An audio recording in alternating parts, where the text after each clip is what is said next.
See that? Right there in the pasture. They always come right in the pasture area. I'm just on my way out.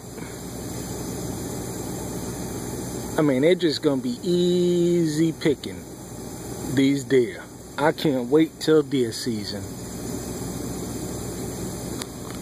As you see, they just come right in the pasture area all the time.